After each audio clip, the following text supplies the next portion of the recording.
আসসালামু আলাইকুম রহমতুল্লাহ। আমি বরাবরের মতে আছি মোহাম্মদ শামীম হোসাইন আপনাদের সাথে। তো আমরা যে ভার্বের যে রাইট ফর্ম ভার্বের যে অংশটা, এটার মধ্যে গত ক্লাসে আমরা অলরেডি আলোচনা করে নিয়েছি যে ভার্বের প্রকারভেদগুলো যেটা আছে তার মধ্যে প্রিন্সিপাল ভার্ব। সো আজকে আমাদের যে লেকচারটা থাকবে এই লেকচারটা হবে আমাদের অক্সিলারি ভার্ব নিয়ে এবং এর যে প্রকারভেদগুলো এই পুরো বিষয়টা নিয়ে আজকে আমরা আলোচনা করার চেষ্টা করব।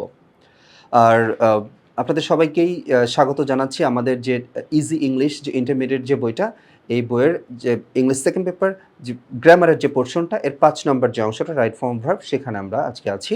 ওকে, so as usual auxiliary verb ২ প্রকার, primary auxiliary, modal auxiliary. Primary এবং মোডাল। সো প্রাইমারি অক্সিলারি যে ভার্ব আমরা অলরেডি কিন্তু গত লেকচারে বলে দিয়েছি যে ভার্বগুলো হচ্ছে আমাদের যে মেইন ভার্বগুলো আছে এই ভার্বগুলোকে সাহায্য করবে। মেইন ভার্বগুলোকে সাহায্য করাই হচ্ছে অক্সিলারি ভার্বের কাজ। তাহলে যে ভার্ব অবস্থান অনুসারে অক্সিলারি আবার প্রিন্সিপাল ভার্ব হিসেবে ব্যবহৃত হয় তাকে প্রাইমারি অক্সিলারি ভার্ব। এখন আমরা যে অক্সিলারি ভার্বগুলো নেই এগুলো কিন্তু মাঝে মাঝে প্রিন্সিপাল ভার্ব হয়ে যায়। যদি ওখানে অন্য কোনো প্রিন্সিপাল ভার্ব না থাকে তাহলে ওই অক্সিলারি ভার্বটাকে আমরা প্রিন্সিপাল হিসেবে নিয়ে নিতে পারি। ওকে, তাহলে অক্সিলারি ভার্বের সংখ্যা হচ্ছে প্রাইমারি অক্সিলারি, যেটা শুরুতে আমরা আলোচনা করতে পারি যে প্রাইমারি অক্সিলারি যে ভার্ব অবস্থান অনুসারে অক্সিলারি আবার প্রিন্সিপাল ভার্ব হিসেবে ব্যবহৃত হয় তাকে প্রাইমারি অক্সিলারি ভার্ব বলে। এদের সংখ্যা সাধারণত ৩টা, মানে ৩ ধরনের আর কি। To be, be verb, am, is, are, was, were, been, being. Then do verb, do, does, did. Then to have verb, have, has, are, had. আচ্ছা, এখন আমরা এগুলোর হচ্ছে ব্যবহার এবং এর যে ডিটেইল উদাহরণগুলো আমরা জানার চেষ্টা করব। প্রাইমারি অক্সিলারি ভার্বের যে ব্যবহার এবং উদাহরণ, যে বি ভার্ব কন্টিনিউয়াস টেন্স বোঝাতে এবং প্যাসিভ ভয়েসের অক্সিলারি ভার্ব হিসেবে বি ভার্ব ব্যবহৃত হয়। যেমন এখানের যে এক্সাম্পলটা যদি আমরা দেখি, she is reading a book, present continuous tense. এখানে এই ইজটা থাকা মানে এটা আমরা বুঝে নিব যে কন্টিনিউয়াস ফর্মে হচ্ছে। তাহলে এটাকে কেন অক্সিলারি বলছি? কারণ এরপরে যে ভার্বটা নিয়েছি ওই ভার্বের সাথে আমরা আইএনজি যোগ করছি। আমরা জানি যে অ্যাক্টিভ ভয়েসের ক্ষেত্রে প্রেজেন্ট কন্টিনিউয়াস টেন্সের অ্যাক্টিভ ভয়েসের ক্ষেত্রে হচ্ছে অ্যাম, ইজ, আর এইগুলো থাকলে এর পরবর্তী ভার্বগুলোর আইএনজি করে দিতে হয়। ওকে, তেমনি she was reading a book, a book is being red. এই যে এখানে ইজ বিং রেড, এটা হচ্ছে প্যাসিভ ভয়েস। হ্যাঁ, প্যাসিভ ভয়েস থাকলে তো আমরা জানি যে আমাদের মেইন ভার্বের ভি3 ফর্মটা প্লাস পার্টিসিপাল ফর্মটা বসায় দিতে হয়। আবার বি ভার্ব প্রিন্সিপাল ভার্ব হিসেবে ব্যবহৃত হয়। একটা ব্যাপার আপনারা খেয়াল করেন, এখানে ইজের পরে কিন্তু আরেকটা ভার্ব আছে রিডিং, মেইন ভার্ব, কিন্তু এখানে যে ইজ এরপরে আর কোনো ভার্ব নাই, আর কোনো ভার্ব আছে। দ্যাট মিনস এই যে প্রাইমারি অক্সিলারি যেটা আমরা পেয়েছি অ্যাম, ইজ, আর বা যেগুলো পাবো এগুলোর পরে যদি অন্য কোনো ভার্ব না আসে তাহলে ওটাই হচ্ছে প্রিন্সিপাল ভার্ব। ওকে, তাহলে এখানে ইজও প্রিন্সিপাল ভার্ব, এখানে ইজ অন্য কোনো ভার্ব নাই, সো এই ইজও হচ্ছে প্রিন্সিপাল ভার্ব। ওকে, আর প্রশ্নবোধক সেন্টেন্স তৈরি করার জন্য প্রশ্নবোধক সেন্টেন্স যদি আমরা তৈরি করি তাহলে হচ্ছে সেক্ষেত্রে আমরা এই ভার্বগুলো ব্যবহার করতে পারি। যেমন ডু ইউ লাইক, এই যে আমরা প্রশ্ন করেছি ডু, এই ভার্বটা সাহায্য করেছে লাইককে, তাই না? তেমনি ডাজ সাহায্য করেছে লাইককে, আবার ডিড সাহায্য করেছে রিডকে। একটা ব্যাপার খেয়াল করবো, আমরা যখনই আমরা এই ডু ভার্বগুলো বসাবো ডু, ডিড, ডাজ, তখন কিন্তু যে মেইন ভার্বটা থাকবে সবগুলোর ভিয়ন বেস ফর্মটাই হবে। যেমন এই যে লাইক, রিড, তাই না? ব্যাপারটা খেয়াল করতে হবে। আচ্ছা, দেন হচ্ছে ডু ভার্ব। আচ্ছা, ডু ভার্বের ক্ষেত্রে নেগেটিভ বা নাবোধক সেন্টেন্স তৈরি করতেও এটা আমরা ব্যবহার করতে পারি। যেমন এই যে does not, did not, she doesn't like cats, তারপর হচ্ছে they didn't like the function, তাই না? এই ব্যাপারগুলো এখানে কাজ করে। আমরা যেটাই বসাই কেন, নেগেটিভ করি মানে নাবোধক করি আর হ্যাবোধক করি, যেটাই করি না কেন আমরা পরবর্তী ভার্বের বেস ফর্মটা লিখে দেব সব ক্ষেত্রেই। ওকে, তারপর বক্তব্যে জোর দিতে অ্যাফার্মেটিভ সেন্টেন্সে মেইন ভার্বের পূর্বে ডু ভার্বস ব্যবহৃত হয়। যখন হচ্ছে বক্তব্যে আমরা জোর দিব সেক্ষেত্রে অ্যাফার্মেটিভ সেন্টেন্সের মেইন ভার্বের পূর্বে ডু ভার্ব ব্যবহৃত হয়। যেমন আই লাইক কফি, যদি শুধু বলি যে আই লাইক কফি, ঠিক আছে আমি কফি পছন্দ করি, কিন্তু আমি যদি জোর দিয়ে বলতেছি আই ডু লাইক কফি, আমি কফি পছন্দ করি। সো এই যে জোর দেওয়ার ক্ষেত্রে ডু। আবার শি ডাজ ওয়ার্ক হার্ড, হ্যাঁ, এই যে এটা হচ্ছে জোর দেওয়ার ক্ষেত্রে।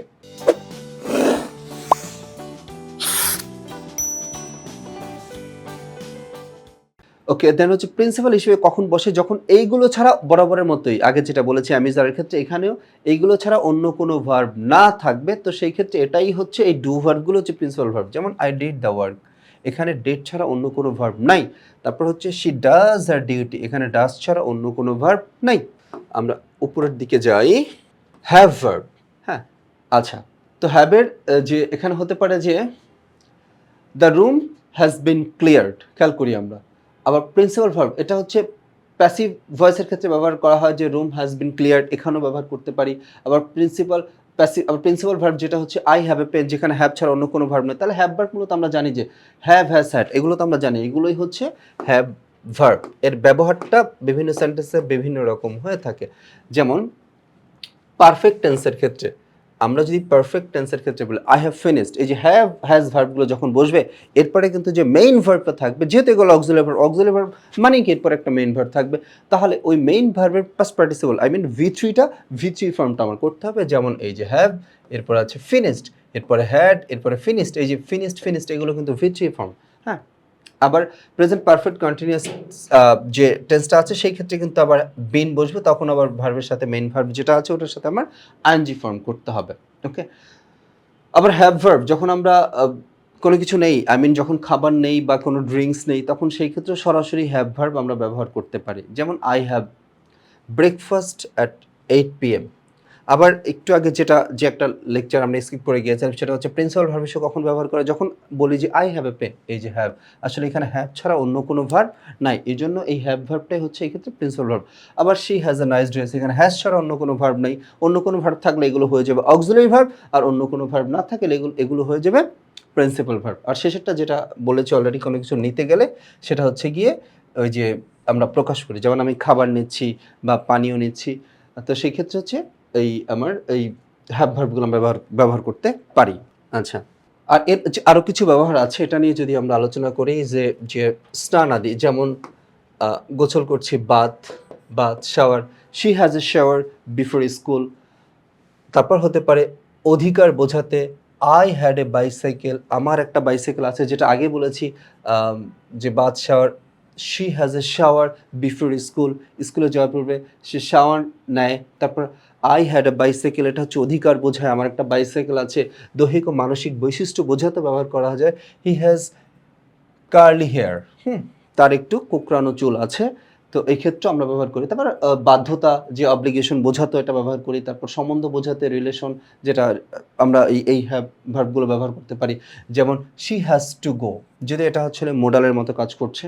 তারপর she has A younger sister, তো তার একটা ছোট বোন আছে। তো এই যেগুলো আজকে আমরা শিখলাম যে হ্যাভ ভার্ব, তো এগুলো সবগুলো হচ্ছে অক্সিলারি। তাহলে আমার মেইন যে বিষয়টা আজকে টপিকের অক্সিলারি ভার্ব কী কী পেয়েছি, am, is, are, was, were, do, did, does, have, has, had, এগুলো হচ্ছে অক্সিলারি ভার্ব। কিন্তু এই অক্সিলারি ভার্ব কখন, যখন এগুলোর পরে অন্য কোনো ভার্ব থাকবে, মানে মেইন ভার্ব থাকবে। কিন্তু এইগুলোর পরে যদি অন্য কোনো ভার্ব না থাকে, এইগুলোই জাস্ট সেন্টেন্স থাকে, তাহলে এগুলো হচ্ছে প্রিন্সিপাল ভার্ব। এগুলো আমরা সব ক্ষেত্রেই ব্যবহার করবো ইনশাল্লাহ। তো আজকে আমাদের লেকচারটা এই পর্যন্তই, পরবর্তীতে আমরা আর একটা অংশ নিয়ে আসবে ইনশাল্লাহ মডাল ভার্ব নিয়ে। তখন তোমাদের সাথে আমার আবার দেখা হচ্ছে।